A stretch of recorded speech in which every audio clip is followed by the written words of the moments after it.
thinkers.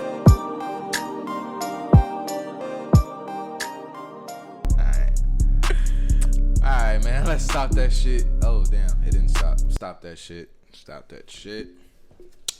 Alright, man, and welcome to the Talk Some Shit show. We coming to you live from the Bronzeville incubator known as the Think Space. As always, I'm your host, DJ Simba, Huey Gang, and we have a very special guest for today's episode. It's a lot of things I can say about this brother. One of those things is he's very genuine. You know what I'm saying? This is one of the most warmest souls that I feel like I've came in contact with on this music scene. My earliest memory of really connecting with this man was crazy. Was what, last year or the year before? About almost 2 years ago. 2 years ago. Well, actually, I had been knowing you prior to that. Yeah. We knew each other from the other shit that I used to do, Invisible Radio, that shit. So I had spent your music already, but I just hadn't. We hadn't met. Exactly. So that was Shout our out first. To Invisible. Yeah, something like that. Shout out to but nah, it was 2 years ago, and we was literally in the same exact general area. Yeah, that's crazy. Somebody hit me to fucking DJ like a Bronzeville Alley Fest or some shit, and Heavy was the only name that I knew on the flyer. So I'm like, yeah, you know what I'm saying? It's a familiar face. I could slide. It was like 40 people on that flyer. It was definitely a festival, G. Like motherfuckers had a mini festival in somebody's backyard, and that shit was completely busting. And that shit went very left really quick because a whole lot of niggas.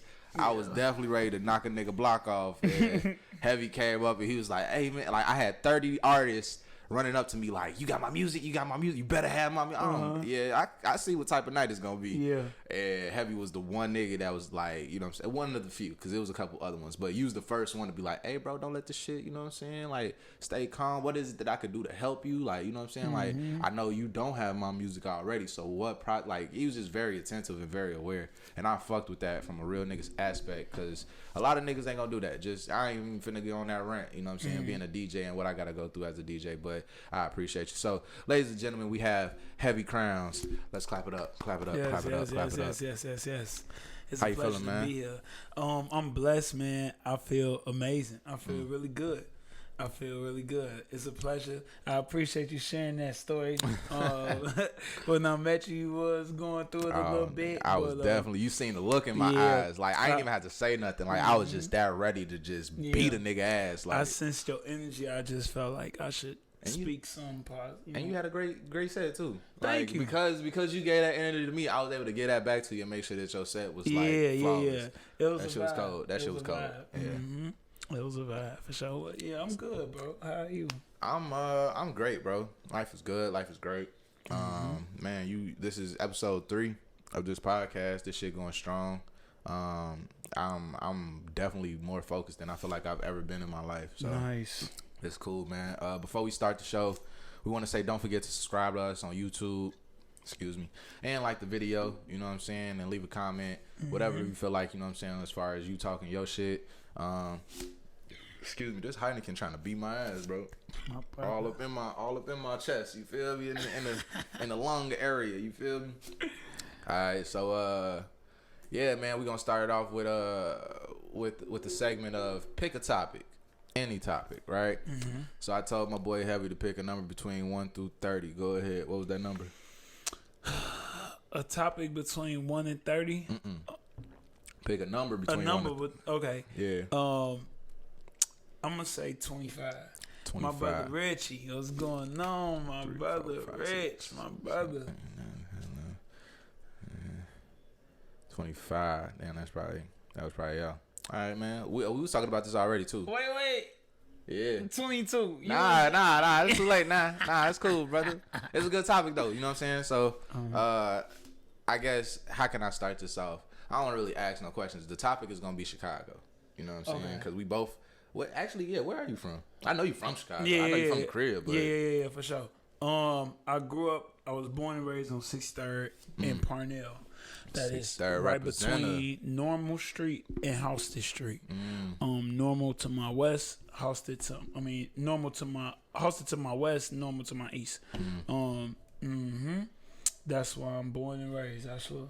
Damn, I did not know that, bro. I always knew you was 63rd representative, but I didn't know exactly like where on 63rd. Yeah, me, Reese, and Dirk all grew up together, like in the same friend groups, friend circles, all that. See, I be trying to connect with that area because niggas grew up on 59th and Princeton. Yeah, so, yeah. You did? Yeah. What? Nigga, I went to Walter Reed before it became for real. Before it became Johnson Are College you fucking Prep. serious? Hell yeah. Yes. Boy, that's crazy, boy. Yeah, Your brother had so many of my life experiences at Reed, boy. What? Yes, sir, nigga. Wow, that's crazy. Yeah, man. My one of my brothers, I know he went to Walter Reed too. Like it was a while ago too. So we ain't necessarily, we was in and out of that area. You know what I'm saying? After my great grandma died, we kind of like got out that jam. Yeah. But yeah, for the most part, I wasn't never on 63rd like that. But as far as 59th, like walking to damn, what's that park? Sherwood? Mm-hmm. Yeah, walking to Sherwood and shit. Walking to the little corner store. Walked over there. Shit, that big ass church at? Yeah. Yeah, niggas stay right across the street from that motherfucker. Wow. Literally right across the street. Like you can see that motherfucker from the crib, literally. That's crazy. Cause you right by the E-way. Yup. And then back in the day, it was a building next to that church. Like it used to be you know, like if you go down 59th type shit, like it's cribs on like just that. Boy, left 59th side. used to be busting, cause if you know on 59th normally used to be a barbershop right there. Yeah, I used to go to that barbershop. Boy, bro. used to be all that. I literally used to get my hair cut at that barbershop. That's crazy. But see, ball fade days type man, shit. for me, man, growing up, I was heavily affiliated. So we ain't going to Sherwood Park. We ain't go past 59th. 59th after that, you know, that was all GD. That was all.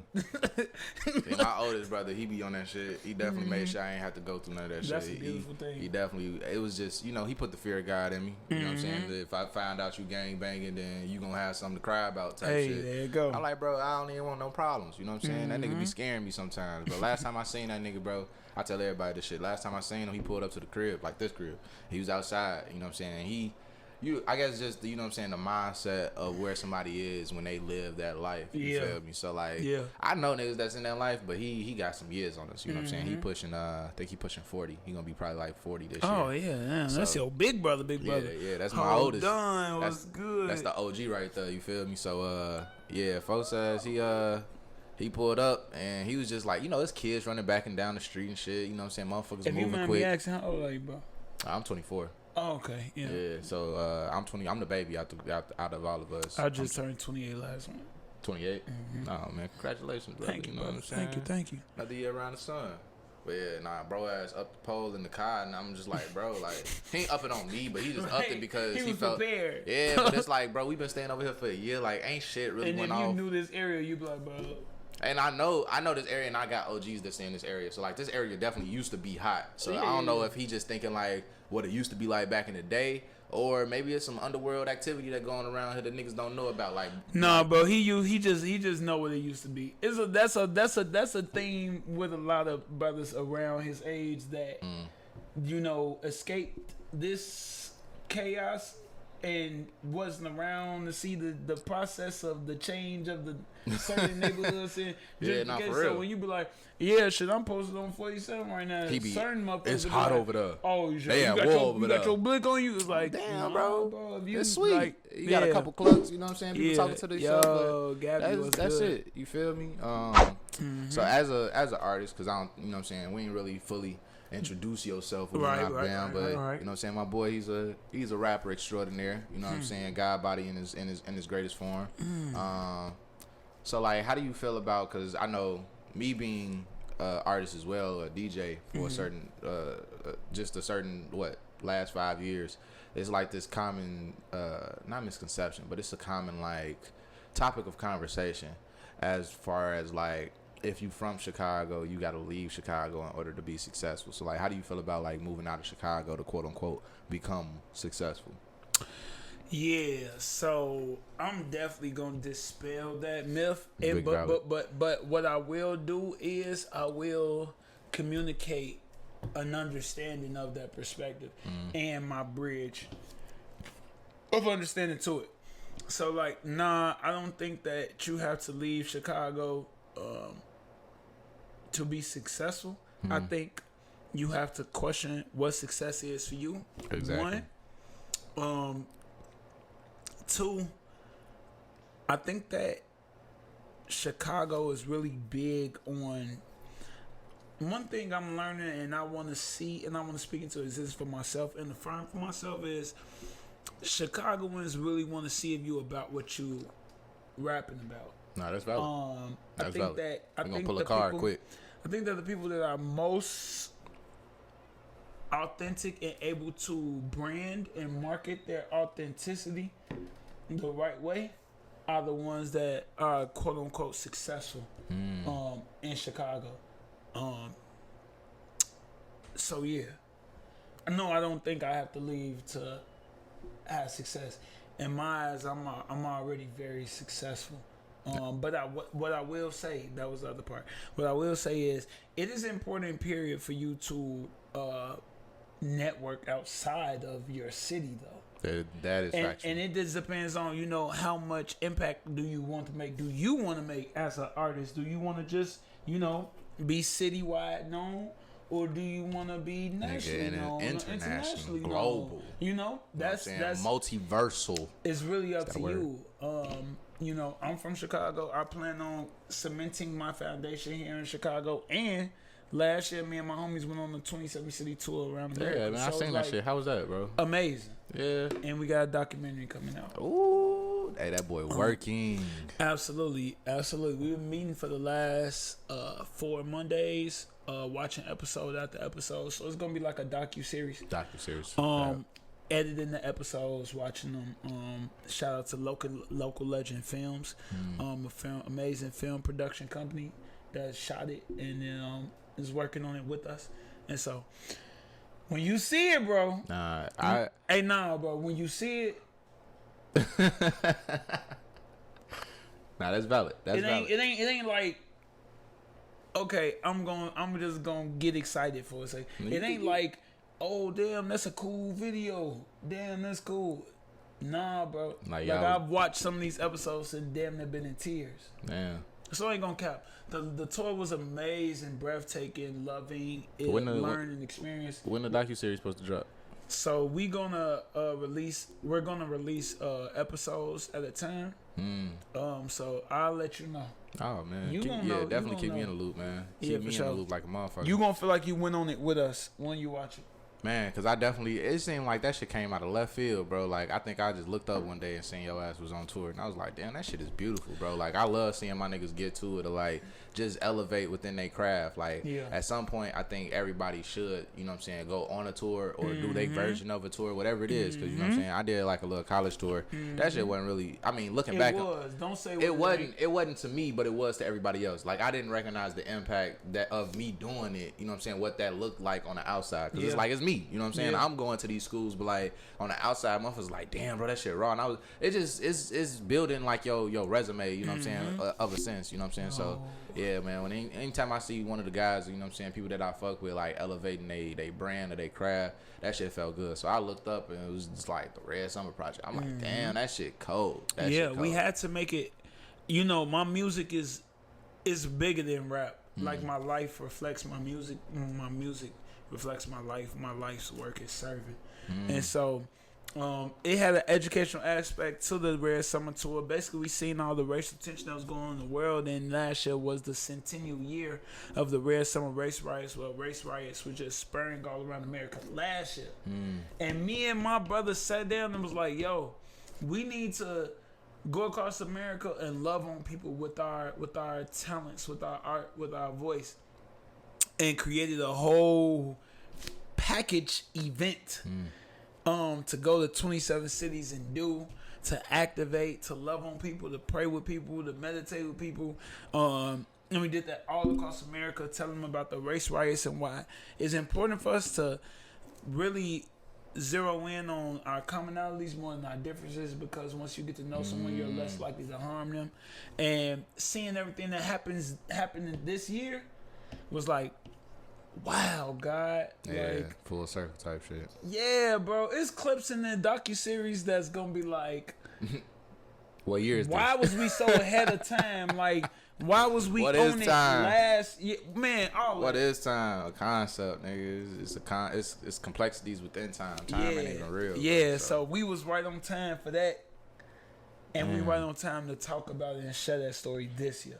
Yeah, man. I'm already knowing, man. It's been real heavy to be black in America. Say that. Yeah, I don't even want to really dive too deep into that because after a while, bro, it just get overwhelming. You know what I'm saying? Like, we have so many conversations here in the crib, and then, you know what I'm saying, amongst mutual friends, like, I'm knowing there's been plenty of times that, you know what I'm saying, that topic has just come up. So it's like, damn, like, how many times are we going to go through this? But at the same time, you know what I'm saying, that's what makes black joy, you know what I'm saying, black excellence, black perseverance look so good, you know what I'm saying, when you see, like I said, so to even see that, you know what I'm saying, like, knowing that, shit, yeah, this year got to go back in the wash or something, bro. Like, 2020 completely off a beam, bro. Like, I don't know what's wrong with 2020, but this shit ain't it. And the fact that last year wasn't really, like, the greatest year, but it was technically it's better. It's the best year compared. Last year. That's what I'm like, you know what I'm saying? Like, last year was definitely like a tough year, but this year, Mike Tyson on the ropes. You feel me? So, that's a perspective. That's a valid perspective. I got one more for you with the Chicago joint. You a sportsman. Absolutely. You know what I'm saying? I consider myself a sportsman. We not gonna go too deep into this Bulls conversation. Come on. No, we could go as deep as we want. So one thing people don't know about me, so like my whole life has been basketball. That was one of the things that saved me in the streets. One of the things that validated me in the streets. One thing that I got respect for in my own neighborhood. And then I went on and did some coaching as a kid, like coaching youth, and then I went on as an adult and coached assistant coach varsity, head coach Foss-Off for a couple years. So like basketball, yeah, we can get to it. You know what I'm saying? See me on this court tomorrow, bro. You know what I'm saying? Because I ain't hooped all week, and I got some stress to relieve. So in case you want to get your ass boomed on, let a nigga know. You feel me? But what's the question though? Top 3 Bulls players ever. Ever? Now, I'm going to give you mine, and I already know, like, that is the third spot that you're going to struggle with the hardest. Okay. Michael Jordan, Scottie Pippen, Derrick Rose. Easily. Easily. I'm going to say Michael Jordan, Dennis Rodman, and Derrick Rose. I figured. I knew Dennis was going to fit in there, though. No, I ain't even going to say Dennis. Damn. I'll switch it. Damn. I'll be my highest authentic self. I'm gonna say Michael Jordan, Derrick Rose, and Kirk Heinrich. Oh no. Cause Captain Kirk, boy, listen, you had to be there. 05, 06, 03, 04. When bro got drafted, shorty, I was there. I was like, hey, this white boy from Kansas going nuts. I was there too, bro. I was there too. With Captain Kirk, Ben Gordon, Luau Dang. Come on. Andres Nocioni, Dang, Chris Duhon, man. You know that was the baby Bulls. That was a tough year. Like that era of Bulls, yeah. Like pre Derrick Rose was definitely tough. It was, bro. Motherfuckers don't remember, bro. Kirk was averaging 18 a game at one point and was sticking the hardest. Like Rose he had a couple years where it was like, oh, that's a solid ass white boy. And you ain't gotta explain it to me, bro. You know, so I got personal. I be out here defending Kirk Heinrich, bro. Like when niggas be talking about point guards, the best Bulls point guard. It's like, bro, y'all gonna put some respect on that man's name. Yeah, bro. I mean, if we talking, you know. The reason I picked my 3, of course, Michael Jordan is just, I think The Last Dance, like that docu-series definitely opened up, like, it just made me revisit why that nigga is so great. Like, I watched so many Michael Jordan mixtapes and highlights on YouTube as a shorty, and then, like, to see a full production of, like, around, like, not only just the game, not only just the hardwood, but, like, what it was outside of that, you know what I'm saying? Like, that's why that nigga the GOAT. You know what I'm saying? Outside of any other thing that motherfuckers got any opinion about, like, you know, his business or, you know what I'm saying, him speaking on social issues. We talking about basketball, that nigga the GOAT. We talking about person-wise, I don't know. You know what I'm saying? That's between him and God. So, yeah, that's the reason I chose him. Scotty, when Mike decided to retire, Scotty stepped up. You know what I'm saying? Like, that's a solid 2. Like, Scotty is a... You know, he the ideal wingman you would ever want, for sure. You know who remind me of Scotty right now in the league is C.J. McCollum. Like a nigga that could take over the game when your number one. I see what you're saying. When your number one down and he not in, you know what I'm saying? Like, it's not almost like you got two number ones. You ain't got a number two. Yeah. You know what I'm saying? Like, Scotty was a number one. He just assisted Michael so well to where everybody felt like he was a number two. You know what I'm saying? Yeah. And that third position was gonna be Dennis. You know what I'm saying? Like, there's a lot of speculation. The reason I think I got this question off of Twitter because a lot of people was going back and forth between whether that third spot should go to Derrick Rose or Dennis Rodman. And it makes so much sense to give it to Dennis because Dennis was a champion before he got to the Bulls. You know what I'm saying? Yeah. Like, Dennis was the one that was damn near putting the hurt on Michael before he even got a chip the whole time. Like, rookie Dennis was giving that nigga trouble. You know what I'm saying? So it makes sense to give Dennis that spot. One of the best defensive players of all time. One of the best rebounders of all time. Like, but you also got to question what are we talking about as far as what makes him your favorite Chicago player? Is it his skill alone? Is it his cultural impact? Is it all of that? You know what I'm saying? Because I mean, Dennis definitely got niggas out here. They was dyeing their hair different colors and shit, weird ass colors. Like, I get it. You know but I'm talking about for this city, this particular city. Yeah, nah. Derrick Rose and Rose Michael changed Jordan, shit. hands down, have had the most impact. When Derrick Rose got injured, bro, That shit hurt like it was your cousin. nigga, we all like the city stopped and had a breath. Like, yeah, that's real. Please no, like everybody was like, Lord, no. That like, was you real. know what I'm saying? It, like, even now to this day, boy, that nigga jump like no matter what team he on, and he jump, I'm instantly like, yeah. I feel it. I felt it already, and I don't want to feel it again. D-Rose So got that spot for me. I mean, D-Rose is the youngest MVP of all time. Come on. Now let's talk about First it. You know what I'm playoff saying? game ever, dropped 36, only second to Mike. Like, in his first so playoff many, game, like, so many accomplishments, but it's just the way that he plays. It's very aggressive. It's very in your face. It's very like Very that's damn near. Chicago. It's very Chicago-ish. You know what I'm saying? Like, and Chicago, if we gonna really talk I'ma about come it, straight at Chicago you. I'ma produced dunk some of on your the ass. rawest hoopers. You know what I'm Yeah, saying? for Like, sure. it's an entire list. I really wish I could pull the list up right now. Doc Rivers, Isaiah Thomas, Come on. Corey Maggette, Come on. Sean Marion, Come Quentin on. Richardson, Come on. Motherfucking Derrick Rose, Iman Shumpert, Shannon Brown. Shannon Brown. I think Kevin Garnett hooped here for a year. He hooped here for a year and a half. Come on, bro. We claiming him. It was just a year, We but definitely we claim him because we molded his ass. You feel his me? ass was hanging with Ronnie Fields out west all the time. Whole time, You know I what think I'm Kevin Garnett a Stone, ain't he? You know what I'm Vice saying? Lord. A Vice Lord. His It's ass under the definitely- five. You feel yeah, me? you know what I'm saying? So the list go on, and the list goes on. But yeah, for sure. Yeah, nah, definitely. Dwayne Wade. Dwayne, well, you know. Did we not say that? I mean, Dwayne Wade is, you know, is Robbins, Illinois. Bro, that nigga is Chicago. If we gonna claim Shannon, if we gonna claim Sean Marion, if we gonna claim, it's I a don't lot know, of yeah. niggas just like. Cause Proviso East ain't Chicago type No, shit. yeah, and D Wade was, you know, motherfucker go to school in the suburb, but be in the city type shit. You I know feel what I'm that. saying? I feel that. You know what I'm saying? So, Cause I definitely was looking at that shit like we played this middle school when I was in middle school type shit, and it's just that was at the time when he was like, I think he was probably like a rookie, or he was a couple years in the league.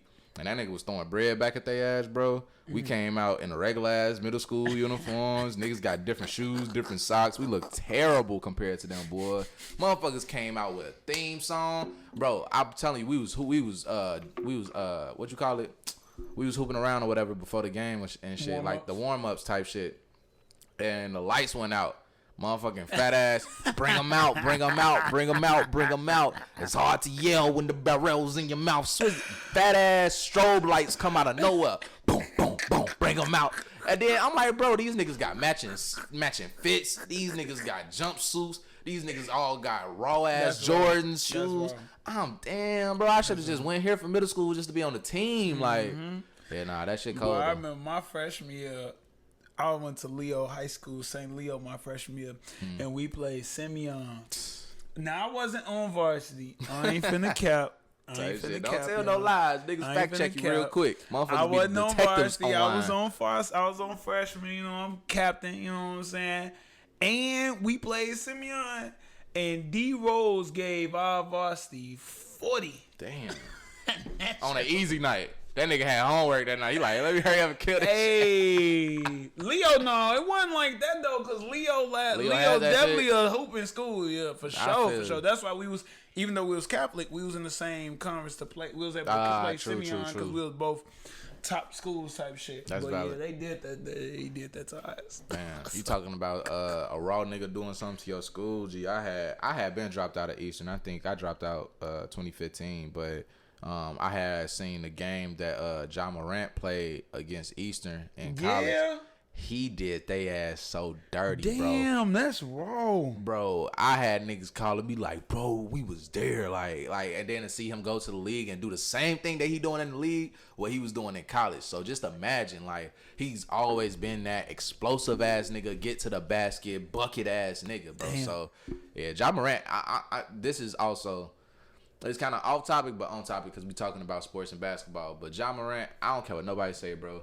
That is my rookie of the year. Yeah, sure. Like critics and motherfuckers that's going, you know what I'm saying? He gonna win it, bro. They not gonna give it to Zion. They damn near might give it to Zion. They not gonna bro. give it to Zion. Zion didn't even have a good season, let alone a great season. He definitely had a good season. He averaged like 17 and we 5. Talking about highlights. Is he making plays? Is he doing something for his team? Ja got his team to the playoffs. When the last time Memphis been to the playoffs? I agree with you. I'm just saying, I get hyped about that boy. I'm team Ja. You feel me?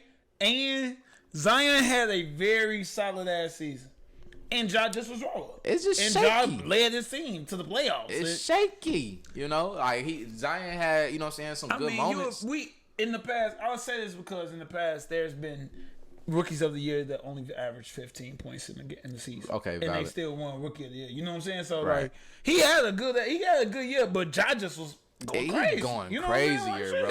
As far as like to the playoffs, you know what I'm saying? saying? It's just way more highlights. Like he did a lot more for his team than I feel like Zion did. And Zion started late. You know what I'm saying? That's almost like I was gonna say it's also that. All that shit. It's a lot of factors. And I'm going Ja for rookie of the year. Is even what's buddy name? Fuck. Damn, he went to the Knicks. I think he was drafted number 2 or 3. RJ Barrett. RJ ain't have really a good season either. You feel me? Like that's who didn't have a good season. Like you could see he was struggling with the growing pains of being in the league. Like it was obvious. You know what I'm saying? I feel that. He probably averaged like 14, 13. I don't 14. even know. Shit, it's that low though to the fact that like niggas don't know. Like, I mean, especially if you comparing him to put him in a conversation with Ja and Zion, then it's like, yeah, we're gonna have to zero in on your stats and see what the hell been going on, cause because they going crazy type shit. Nah, I think Ja. I'm finna spit some bars. I got you in a little minute. The bars is coming. Ja averaged 17. You know what I'm saying? Like he wasn't going too crazy. Like he wasn't averaging. Crazy for a freshman, bro. For a rookie. You gotta understand that, bro. Like 17 a game. Hell yeah. I seen a nigga drop 30 and 40 too many times. Who you comparing? Oh, you talking about Ja? Yeah. Nah, bro, 17 is accurate. That's very good. Because if you average 17, that actually means... Zion did better, shit. How many he averaged? 22. Yeah. 22 and a half. But shit. It's about the impact. It's about, his impact of the season. I don't even know. What you doing. I was going to say, I don't even know what. How many games you played. All that type of stuff. And that's why Ja get it. Ja led his team to the whole ass playoffs. He was great on defense. He was steady on offense. He had very high assist numbers for a rookie. It's all those type of factors that's going to make... And he played healthy way longer. I was going to say, he played pretty much every game. If I'm not mistaken, he started every game too, type shit. So, it's also that. But, yeah, man, who you got for the playoffs? You know what I'm saying? I think... Who do I got to win? I ain't going to lie to you, bro.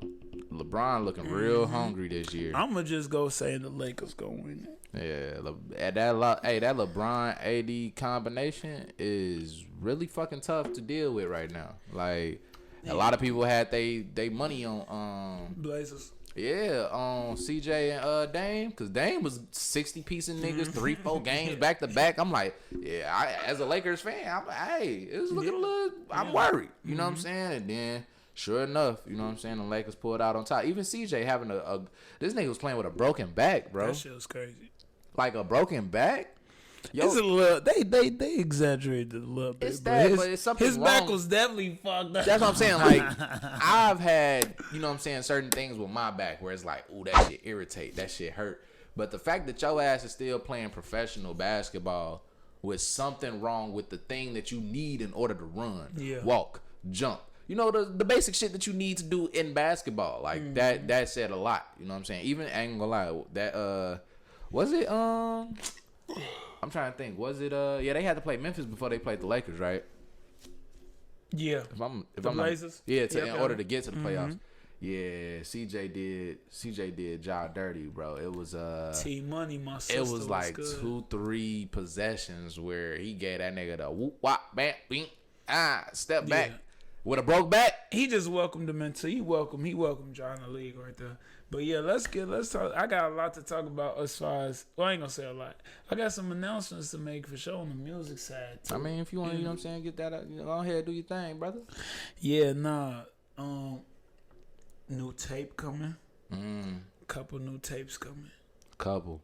Stocked away in the new stash. New merch about to drop. New merch at TrapHouse Chicago is about to drop. Go ahead and explain to the people what TrapHouse Chicago is. So we ain't even really get to me continuing telling my background. Right. I mean, you know what I'm saying? Because it's not really... It's good. We organic. Yeah. So, once again, happy Crownz, recording artist, 630 representative. I'm also the manager and run the day-to-day operations of TrapHouse Chicago. TrapHouse Chicago is a streetwear boutique, art gallery, and bookstore with the emphasis on community and very premier quality streetwear. Our t-shirts we use as a means of communicating how we see society, what we believe to be true in society, and the things that we aim to manifest. We are consistently making the community a fundamental part of all that we do. We give out food every weekend from 12 to 3 on Saturdays to give back to the community. We hold peace circles, parties, prayers, meditations, puffing paints, thinking paints, a lot of different things. So we do a lot, we give a lot, and there's a blessing to be a blessing to people. And my music is about to reflect all of that. My next tape that I'm dropping is called the Agrikwan Set, Volume 1. Break down that word, Agrikwan. Agrikwan, okay, for sure. So Agrikwan is the way that I'm choosing to brand my music and my sound. Agrikwan is a word that encompasses 2 different words. One is the method, the other is the content. So Agrikwan comes from 2 stem words, agriculture. I believe that I make agricultural music. I use the beats as landscapes to plant seeds of ideas in the minds of the listeners to grow with me over time. And Quan is a word that encompasses 4 principles: respect, love, community, and wealth. And so those are the things that I'm forever talking about and touching on in my music. Those are the principles that I live on. And when you plant something, you don't make a big show about it. You do it. You do it. You tuck it. You press that seed down to the soil, and it's very subtle and very low key. And so when I'm talking about these positive principles, it's very subtle, easy going, and low key. Well, no, I don't want to say low key. It's just very easy going. You know what I'm saying? It's very. You're very out about the way that you know what I'm saying. I'm very out about it, and I don't ever want to come off preachy though. Nah, I feel that. I feel that. So when we plant these seeds, it's never for the show. You know, performative type shit. Yeah, I feel so that's Agrikwan. That's the Agrikwan Set Volume 1. That's gonna be on all streaming sites and platforms sooner than you know.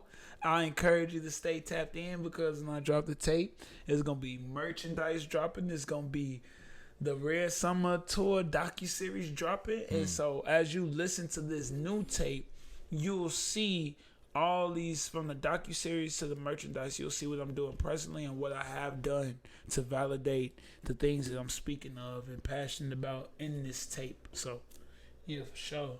All right, man. So hey, before we dive deeper into the new shit, you know what I'm saying, let's visit the old shit real quick. You feel me? So we'll be right back after this commercial break.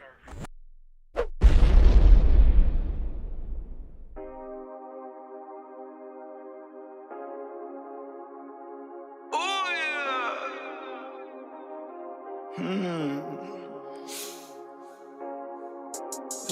got the sauce? Do I got the style drip? You know I got that. Ooh. Do heavy got the sauce? Do I got the style drip? Do I got the game on grills? Put me in the park, give me time, absolutely. Heavy got the sauce? Do I got the style drip? Do I got the game on grills? Put me in the park, give me time, absolutely. I'm a flexer, nice dresser. I don't need to say much at all to impress her. It's an oil thing, it's a groovy thing, and it's effortless, that's on everything. Don't ever play yourself, wasting time, boy, that's facts first. I was in the party, spazzing out, hitting footwork. Steps in right directions with connections, get you icy. I think you should love me, I know they don't like me. My queen is 100, cause she real, not a dime piece. I remember going 250 on the fire trissy. Hey, D nice boy, do you remember they was fighting at the center? Life was only just beginning, wait.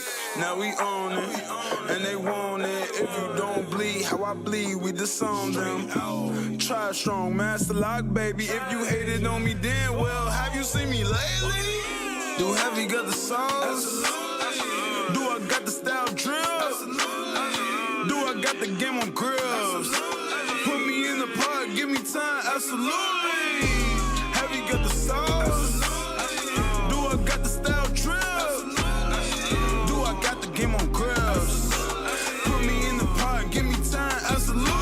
Wait, how you cooking up that grain looking effing? When I'm in the yo, I need an apron, I'm nifty. It was either this or die trying like I'm 50. $50 to my name, multiply that with some Benjis. If your heart like my heart, then ain't no bone in me stingy. We can take it back to 08 when I was dingy. It was me, D-Nice, they shine Agrikwan when juices cost a 50.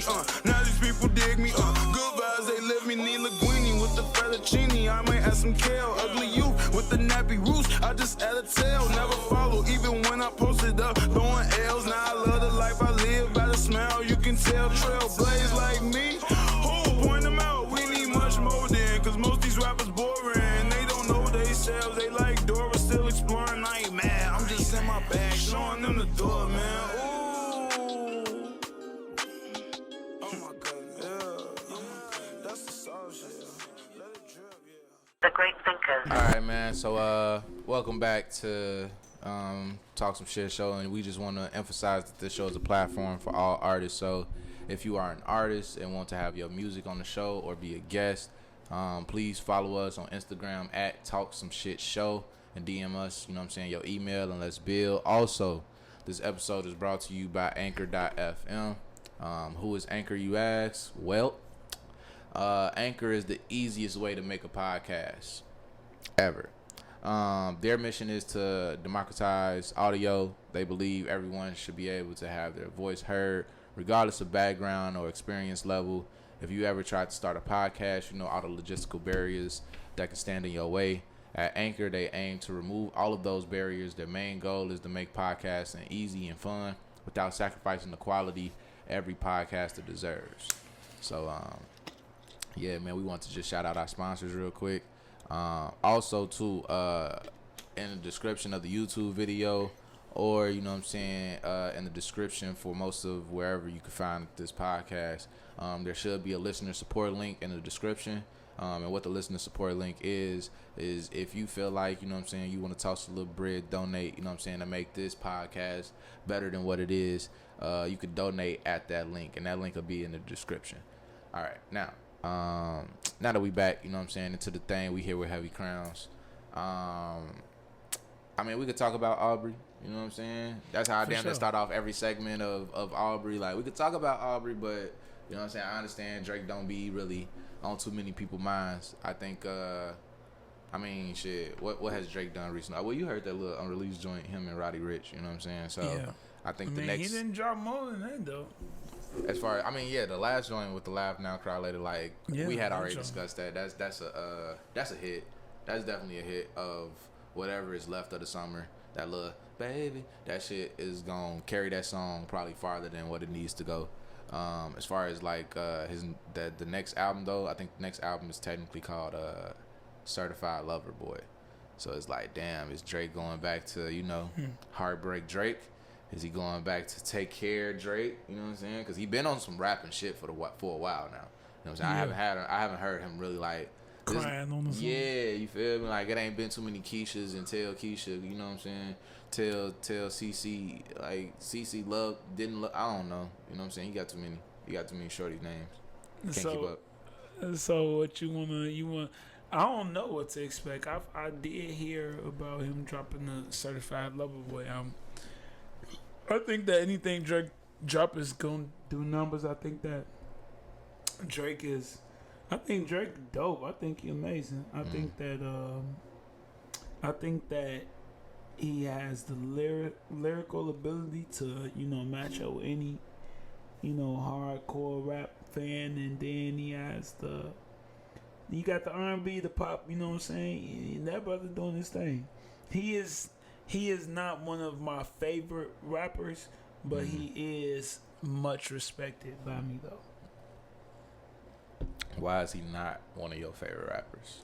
Because he doesn't choose to touch on any conscious topics. And I don't even want to say conscious topics. He don't really tackle. Topics. He doesn't tackle societal issues for real. Especially, and I know that, I am aware that he is a mixed brother, so he has to, kind of balance between appeasing, his black family and his white family.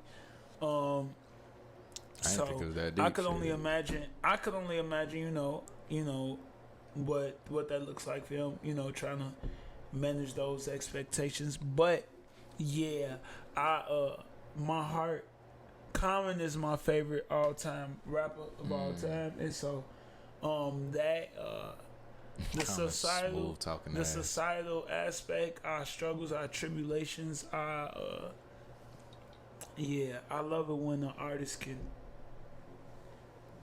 not just say something to, and I'm not saying like, he doesn't have enough. He don't got enough of that in him, and so like, he raw though. Like, it's like you cut yourself off. Like, I ain't trying to fuck up no potential Drake feature. So I definitely do the Drake feature. You know what I'm saying? Hey, somebody sent me something, bro. Let me pull that shit up. Somebody sent me something where it was like the Drake stimulus package, bro. Like, how many people have Drake helped, and like, what's the for real though? Like, what's the actual effects of Drake, you know what I'm saying, assisting or helping somebody? I gotta find that shit, bro, because that shit. I wrote a song the other day and I was like, I could definitely hear Drake getting on a remix of this. Hey, Drake definitely be hopping on like new unheard artists, you know what I'm saying, or at least unheard to us for the most part, because I mean, maybe half the world probably ain't really. Well, no, I can't even say that because Dirk is a fairly known nigga, you know what I'm saying. Definitely. So to put Dirk on that song, like, gee, and people ain't even peep. Dirk had a Drake feature and a Nas feature in 7 days, nigga. Dirk might, I know it be a whole lot of Dirk or G. Hey, Dirk winning right now though. You know what I'm saying? Like, to have both of those, that shit raw on your resume right now. Like, that shit is big. That shit incredible to have a Drake feature and not only that, but a OG Nas feature. You know what I'm saying? And I heard Nas' album was pretty fire the whole time. You ain't listened to it? Here and there. I ain't sat with it. You know who I stay with, bro. Like, that album definitely didn't got played in the crib, but it's like I haven't sat with it in my room in my own time, like, to really indulge. Very, very, very well done tape. Yeah, nah. Very well done. And I fuck with it, man. I know a lot of times, or at least, you know what I'm saying, since I've been a fan of rap music, a lot of people didn't have that, I guess, debate of whether or not Nas can rap over good beats. Yeah. And it's I feel like that's such a ludicrous conversation. As far as what him not having the right production in all these years? No, I feel like it's just silly to say that, assume that he couldn't rap on good beats. On good beats. Yeah, that just sound. The man can rap, so he gonna rap. And I know what people mean because he older, so like, how can he, manage on a Hit Boy track or something like that? And we see it. If you listen to the album, he did his thing. You know what I'm saying? Also that he did his thing. Yeah, I don't know. I think that Nas went through I think because he knows that his voice is the power, so he was choosing a lot of beats that was allowing his voice to shine over other things. So that headline just started running. I think it was more so in comparison to, Jay's career. Jay done had Timbaland. Jay done had, like, a lot of Jay's hits came from very known ass or, like, prominent ass producers where they sound is very, particular or meticulous, you know what I'm saying? So, like, for the most part, after a while, that's why people felt like Jay won that quote-unquote beef was because, man, what did happen to Nas' career? You know what I'm saying? Like, we just now getting a Nas album after how long? Jaden did. Just dropped the Kanye album. Didn't nobody really count that shit. Motherfucker said that they didn't count it because that shit was trash.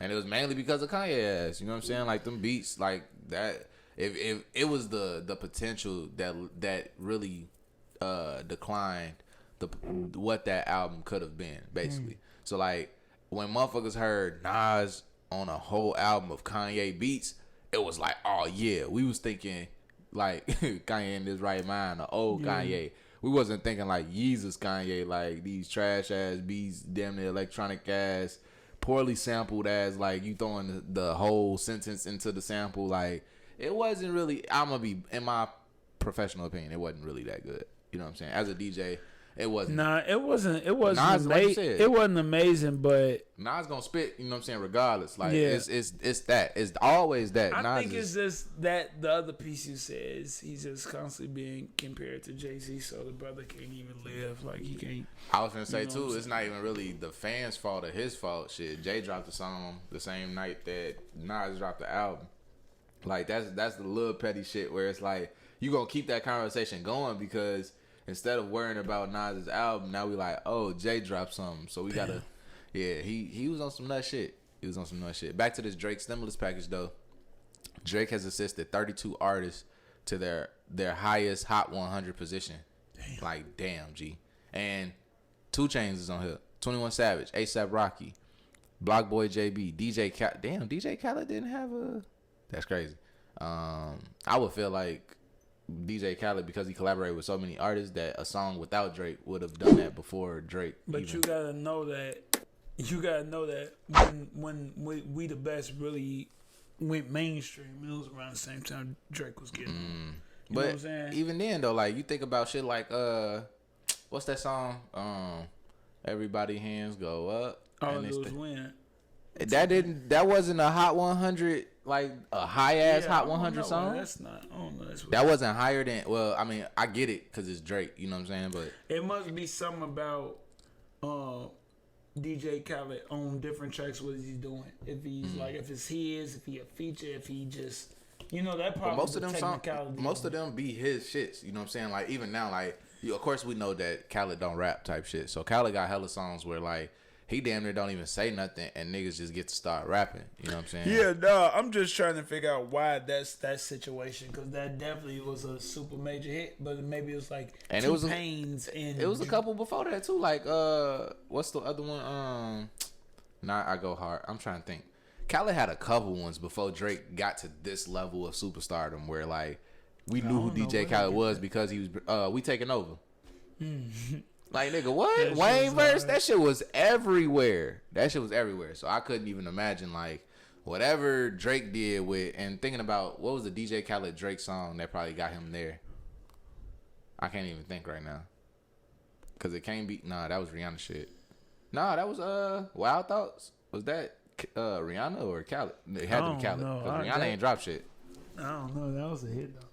But yeah, so it's a lot of niggas on here though, as far as assisting those 32 artists, and then they jumped the average of 19 places from their previous peak. So Lil Baby was probably at 65, and then he jumped 19 places above that. Dirk at 41, 19 places above that. Offset 37, Future 33, 19 places above that. Like, that shit crazy. At an average though, you know what I'm saying? So 18 artists had never charted before on the Hot 100. Damn. Okay, so that's different then. So Drake, you know what I'm saying, he probably got Khaled to the highest Hot 100 position that he ever been at, but he probably been in the Hot 100. Yeah. These other artists ain't never been charted before. Yeah. So A$AP Rocky, Block Boy JB, that make a lot more sense. French Montana, that make a lot more sense. Party, Summer Walker, The Weeknd, You know what I'm saying? And then this nigga, how many assists is he throwing per year? Nigga, this year he had 5 already. And that's the highest I think he done already did. Every other year, 2011, he did 2. That shit crazy, though, to even do the math. Yeah. Because the Drake feature really would help a motherfucker out. Like, how many times have Drake hopped on the song and then, like... It ain't happening. It ain't happening when he dropping a song and you're not going to listen. So... Depending on who the song, I guess, right? Nah. I mean, shit, because... Any song you see Drake featuring and it pop down your YouTube feed with a video, you listening to that motherfucker. Nah, because he hopped on some Spanish shit, you know what I'm saying? Okay. I ain't really tap into it. Yeah, I ain't tap into I knew Spanish shit. because as a DJ, G, like, I just see titles of songs so much and, like, the name of the artist and shit, so, like, I knew he was on that song, but I don't think I ever really, like, tapped into, like, what it sound like, or... I wasn't really caring too much type shit, but I stay corrected. That's valid. Cause you ain't listen to that shit, did you? Hell no. You don't listen to outside of hip hop? Nah, I do. I just didn't listen to that song. Cause you know what song I'm talking about. Nah, I think it was what's the dude name? Bad Bunny. Oh yeah, he be lit though. High key, I'm familiar with Bad Bunny though. He be lit. So yeah, I seen Drake and I'm like, all right, he got a Drake feature. You know what I'm saying? That's gonna instantly shoot his ass right into the. I'm gonna knock this. But Bad Baby already lit though. Yeah. Bad Bunny, yeah. You talking about bad? You talking about the white girl? Bad Bunny, he been lit though on the Latin tip. Yeah. You know, he been charted. He going Damn, nuts. for real? Hell yeah. What? I'm He's unaware. Like a stupid I'm ignorant. superstar. Like he's superstar. Like he's a superstar. Folks that's like the Justin Bieber of like The international. Damn. Because if you think about it, on the Latin side of music, bro, it's way more Latin speaking countries in the world than you realize. And when they ass be dropping, they ass be charting like stupid charting. Just look at Bad Bunny numbers when you on your own time. Like damn, I knew he was like they don't gotta be in America to make no type of count. Damn. Yeah, I definitely knew he was hot, but I didn't know he was like. No, yeah, he lit. He lit.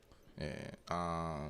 Let's see. One more thing before we get into that next segment. I don't know if you caught that Versus yesterday. Versus kind of been.